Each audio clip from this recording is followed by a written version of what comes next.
নমস্কাৰ সকলোকে মোৰ চেনেললৈ স্বাগতম জনাইছো। আমি আলোচনা কৰি আছিলো ক্লাছ 10ৰ এসিড বেস এণ্ড সল্টৰ পাঠটোৰ বিষয়ে। আজি এটোৰ তৃতীয় ভাগ হ'ব। এসিড বা ক্ষাৰক এটাৰ সৈতে পানী মিহলাই দিলে তেতিয়া দেখো যে আমাৰ যথেষ্ট তাপ উৎপন্ন হয়।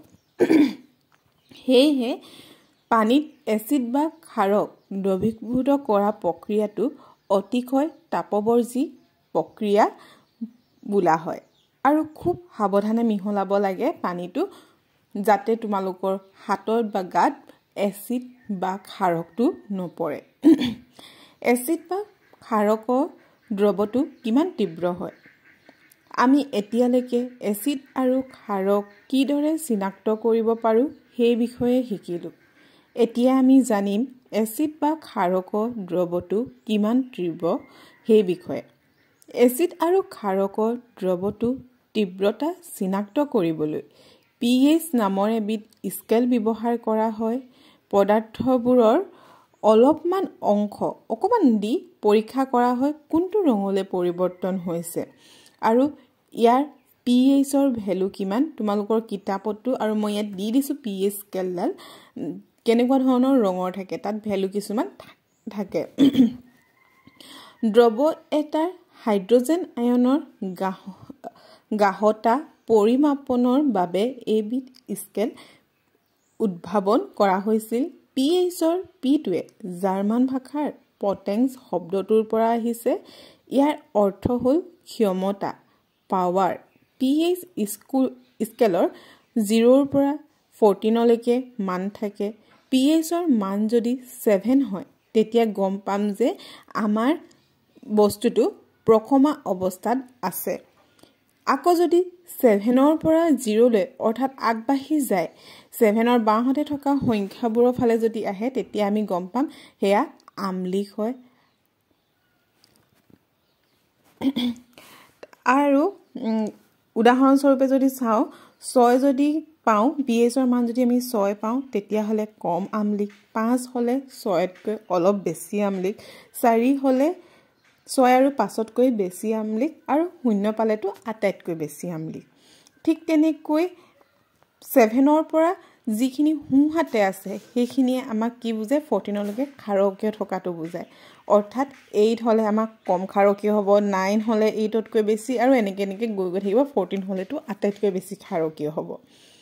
এতিয়া যদি আমি কিতাপত দিয়া তালিকা যিখন 2.2 চাও সেইখিনি যদি তাত দিছে আমাৰ লালতি আহাৰৰ আগত pH ৰ কাগজৰ ৰংখন কেনেকুৱা হ'ব। লালতি যদি আমি আহাৰ খোৱাৰ আগত চাও pH কাগজখনৰ ৰং আমাৰ হেউজিয়া হ'ব আৰু pH ৰ মানটো দেখিম যে 7.4 প্ৰখমা অৱস্থাতে অলপমান ক্ষাৰকীয়।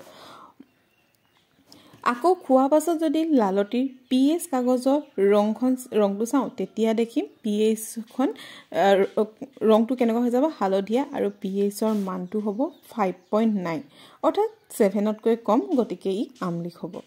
মই তালিকাখন পূৰ কৰি দেখাই দিছো সকলোৱে ভালদৰে চাই লবা কোনটো কেনেকুৱা ধৰণৰ ৰং হয় আৰু ইয়াৰ pH ৰ মান কিমান হয় আম্লিক নে ক্ষাৰকীয় নে প্ৰখম হয়। এতিয়া আমাৰ দৈনন্দিন জীৱনত pH ৰ গুৰুত্ব আমাৰ অপৰিসীম। আমাৰ শৰীৰে 7.0 ৰ পৰা 7.8 pH পৰিসৰৰ ভিতৰত কাৰ্য কৰে অৰ্থাৎ প্ৰখম অৱস্থাৰ পৰা অলপমান ক্ষাৰকীয় পৰিসৰৰ ভিতৰত থাকে। ঠেক পৰিসৰত pH পৰিৱৰ্তন ঘটিলেহে জীৱ বৰ্তি থাকিব পাৰে। বৰষুণৰ পানীৰ pH ৰ মান 5.6তকৈ যদি কম হয় তাক আমি কওঁ এসিড বৰষুণ বুলি। এসিড বৰষুণৰ পানী নদীলৈ বৈ গলে নদীৰ পানীৰ pH ৰ মানো হ্ৰাস হৈ যাব আৰু এনেকুৱা নদীত জলজীৱ বৰ্তি থকাটো টান হৈ পৰিব। গছ-গছনিৰ সুস্থ সবল বৃদ্ধিৰ বাবেও আমাৰ মাটিৰ pH নিৰ্দিষ্ট পৰিসৰৰ ভিতৰত থাকিব লাগে। মাটিৰ pH ৰ মান নিৰ্ণয় কৰিবলৈ হলে তোমালোকে বিভিন্ন ঠাইৰ পৰা মাটি আনি প্ৰত্যেক ঠাইৰ মাটি এটা পাত্ৰত বিশুদ্ধ পানী মিহলাই লৈ সেকি যদি লোৱা আৰু সেই সেকি লোৱা পানীখিনিত pH স্কেলৰ সহায়ত তোমালোকে pHৰ মান উলিয়াব পাৰা কোনখিনি মাটিত কিমান pHৰ ভ্যালু আছে আৰু আমি সচৰাচৰ কওঁ যে কি 5.5 ৰ পৰা 7.5 ৰ ভিতৰত যদি আমাৰ pHৰ মান থাকে মাটিত তেতিয়া হলে আমাৰ উদ্ভিদসমূহ সুস্থ সবলভাৱে বৃদ্ধি হোৱাত সহায় হয় এতিয়া আমাৰ পেটেও হাইড্ৰক্লৰিক এসিড উৎপন্ন কৰে পেটৰ কোনো অপকাৰ নকৰাকৈ ই আমাৰ খাদ্যবস্তু হজম হোৱাত সহায় কৰে অজীৰ্ণ হলে পেটে অত্যাধিক এসিড উৎপন্ন কৰে আৰু ইয়াৰ ফলত পেটত জ্বলা পোৰা আৰু বিষ হয় এই বেদনাৰ পৰা পৰিত্ৰাণ পাবলৈ মানুহে এন্টাসিড হিচাপে খাৰক ব্যৱহাৰ কৰে এই এন্টাসিড বা অম্ল আমাৰ এসিডটো নাইকিয়া কৰাত অতিৰিক্ত এসিডখিনি নাইকিয়া কৰি আমাক প্ৰশমিত কৰে আকৌ মুখৰ ভিতৰত pHৰ মান 5.5 তকৈ কম হলে দন্তক্ষয় হয় ক্যালসিয়াম ফসফেটেৰে তৈয়াৰী দাঁতৰ এনামেল অংশটো শৰীৰৰ কঠিনতম পদাৰ্থ ই পানীত দ্ৰৱীভূত নহয় কিন্তু মুখৰ ভিতৰত pHৰ মান 5.5 তকৈ কমিলে ই ক্ষয় যায় আহাৰ খোৱাৰ পাছত মুখৰ ভিতৰত লাগি থকা হৰকৰা আৰু খাদ্য কণিকাবোৰ মুখৰ ভিতৰত থকা বেক্টেৰিয়া জীৰ্ণ কৰি এসিড উৎপন্ন কৰে হেহে এনে নহবলৈ আহাৰ খোৱাৰ পাছত মুখখন ভালদৰে ধুব লাগে টুথপেষ্টবোৰ সাধাৰণতে ক্ষাৰকীয় হয় হেহে দাঁত পৰিষ্কাৰ কৰিবলৈ আমি টুথপেষ্ট ব্যৱহাৰ কৰো টুথপেষ্টে এসিডক প্ৰশমিত কৰি দন্তক্ষয় হোৱাত ৰোধ কৰে ঠিক তেনেকৈ উদ্ভিদ আৰু প্ৰাণীও আত্মৰক্ষাৰ বাবে ৰাসায়নিক সংগ্ৰাম কৰে মৌমাখিৰ শুঙত মিথানয়িক এসিড থাকে হেহে মৌমাখিয়ে বিন্ধিলে বিষ আৰু পুৰণিৰ সৃষ্টি হয়